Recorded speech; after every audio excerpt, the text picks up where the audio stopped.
welcome back to another episode of The Upside. Originally on this week's video, I was going to make the Winners Project, but I decided that I needed more time and I didn't want to push it and try to make it all in 1 week because I didn't think it was going to come out right. So I decided to put that on hold, keep working on it while I'm working on other stuff, and then do that in next week's video. So you have to wait 1 more week to see that reveal of the project. But for this week, I actually made a project that goes hand in hand with what our guest is going to show today. Our guest has a really cool collection that you guys are going to want to see. And I was honestly a little shocked by how much of these items that this person had. So it's pretty impressive. So this project today is going to be to help display some of those items in the show. So we're going to get into the project, and then you might be able to guess what I'm making, but I guess you'll have to wait and see what our guest items are, and then we'll come back and I'll wrap it up and show you guys the product. So let's build.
Hi, this is Jennifer, and this is my Disney pin collection.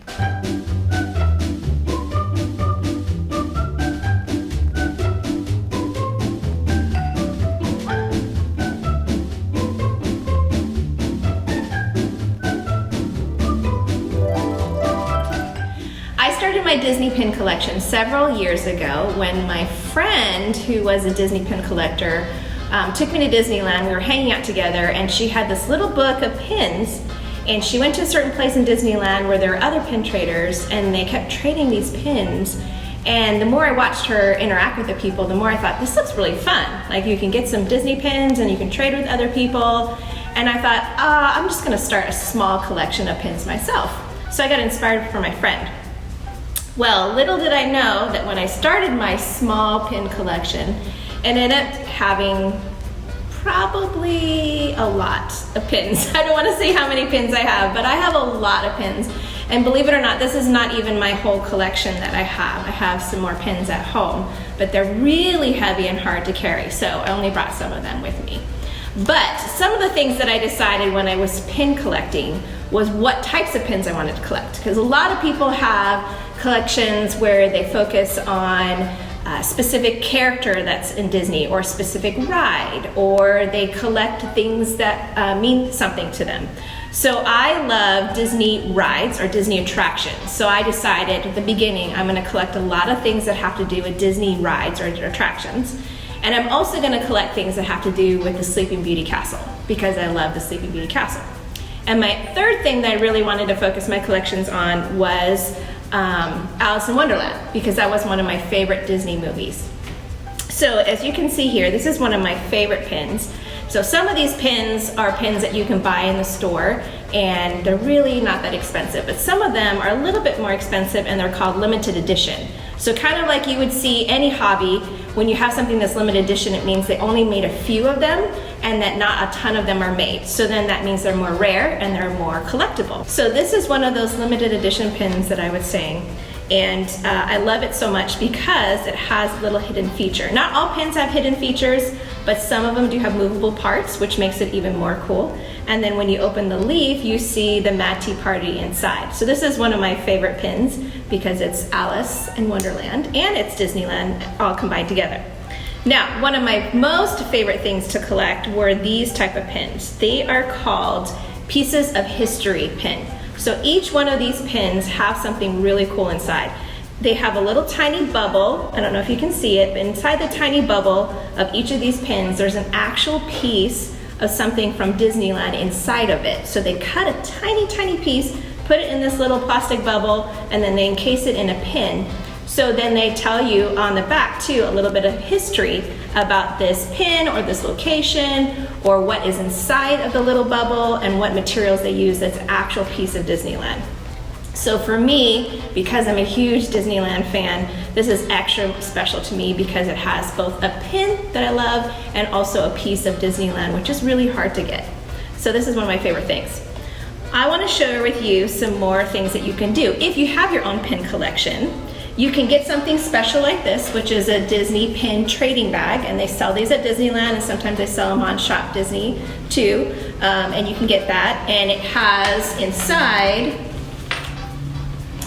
pages that you can put your pins into, and you can collect it that way. Now, if you don't have a pin trading bag, you can also make your own. So you can either get really heavy sheets of plastic and then punch 3 holes in them, and then you attach your pins to them. So if you see on the back, their pins are attached this way. Or my friend found this thing that you can do. She took foam core and she covered it with felt on both sides. So then that way it protects the pin and also makes it something that the pins can push into. So when you have this really thick foam core, I don't know if you can tell from this, but it's really thick foam core, you can actually take your pins off like this, and then you can push them back in easily like that. So you can create your own, and then I just put it inside a big Trapper Keeper, and then that makes it easier for me to carry it and take it around with me when I want to go places. So one of my favorite things that you can do if you're a pin trader at Disneyland, so hopefully when you go and visit next time, you can do this, but if you have any Disney pin that you have, if you see a cast member and they have a lanyard with a lot of pins on them, those pins are for trade. So the cast member will trade any of your pins for one of their Disney pins, as long as it doesn't match something that they already have on their lanyard. And one of the cool things that you can do is cast members have these unique pins called hidden Mickey pins. Now, it's really hard to see, but hopefully we'll zoom in on this. There's a tiny hidden Mickey on some of the pins that the cast members have. And these are pins that only cast members can trade. You can't buy them in any stores, only the cast members have them. So when they have a new release of hidden Mickey pins, the cast members will have some of them on their lanyard, and you have to kind of find it like a scavenger hunt and look at each Disney cast member's pin lanyard and see if they have a hidden Mickey pin that you want to trade. So these are really fun to collect too, and usually they come in series of 5 or 6 pins. So if you collect the whole series, that's a really fun thing to do as well.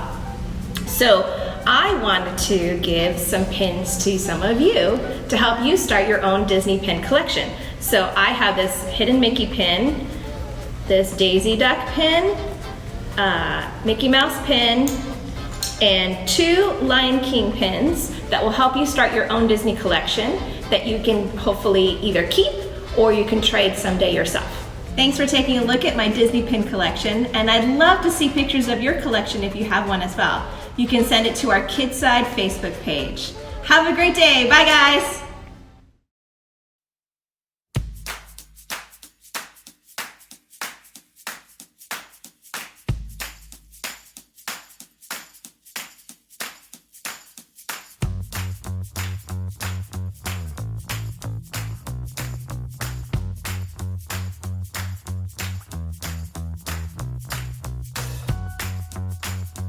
You got a Disney pin board with a little Disney head in the middle there to just make it a little bit more fun. Well, we got 5 pins and this pin board to go with it to one of you guys. So, to get this, it's really simple.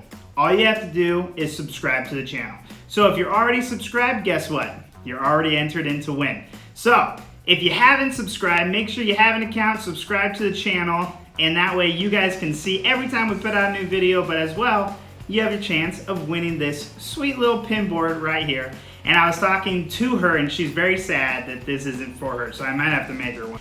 Next week, again, we will be showing you the prize winners project, however that's supposed to be said, but that'll be for next week, so come back and see that and what they asked me to build. And remember, guys, we are still talking about focus and faith, and I think this week, just make sure that you're focusing on your faith and making sure, I've been talking about that, make sure you focus on what God says and those kinds of things, but it's important too to like physically act on those things and spend time praying and spend time reading and making sure you're watching the weekend videos and all that stuff so you can stay focused on what God's telling us. So that's all for the show today, guys, and remember, always look on the upside.